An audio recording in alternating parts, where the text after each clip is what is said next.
Hi everyone, this is Dr. Grishma Pulluri, consultant ENT specialist and sleep surgeon. ఈ రోజు మనము ఒక CPAP, BiPAP machine కి difference ఏంటి అనేది తెలుసుకుందాం.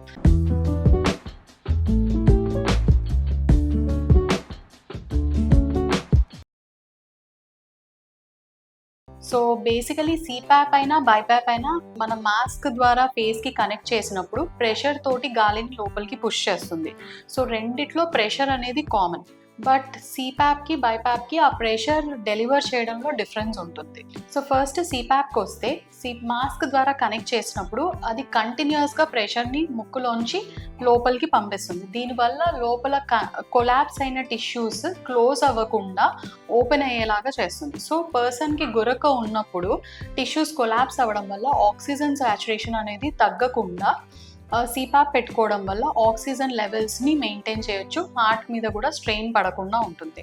సో BiPAPకి వచ్చేసరికి దానిలో కూడా ప్రెషర్ డెలివర్ అవుతుంది మాస్క్ ద్వారా, ఎయిర్ ప్రెషర్. బట్ అది కంటిన్యూస్గా కాకుండా బైఫేజిక్గా ఉంటుంది. అంటే ఇన్స్పిరేషన్ గాలి లోపలికి పీల్చుకునేటప్పుడు ఎక్కువ ప్రెషర్ ఉంటుంది, గాలి బయటికి వదిలేటప్పుడు తక్కువ ప్రెషర్ ఉంటుంది. సో చాలామంది దానివల్ల కంఫర్టబుల్గా ఫీల్ అవుతారు. ఎందుకంటే కంటిన్యూస్గా ఎయిర్ పుష్ చేసినప్పుడు ఎక్స్పిరేషన్ అప్పుడు గాలి బయటికి వదిలేటప్పుడు కొంచెం డిఫికల్టీ ఫేస్ చేస్తారు కొంతమంది.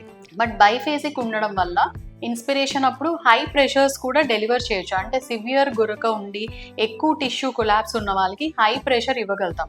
సో సేమ్ హై ప్రెషర్ ఎక్స్పిరేషన్లో ఉంటే వాళ్ళు గాలి బయటికి వదిలేటప్పుడు డిఫికల్టీ ఉంటుంది. సో ఎక్స్పిరేషన్ ప్రెషర్స్ని మనం సపరేట్గా వెరీ లో లెవెల్కి సెట్ చేస్తాం. సో ఇన్స్పిరేషన్ అండ్ ఎక్స్పిరేషన్ సపరేట్గా ఉండడం వల్ల they will feel more comfortable.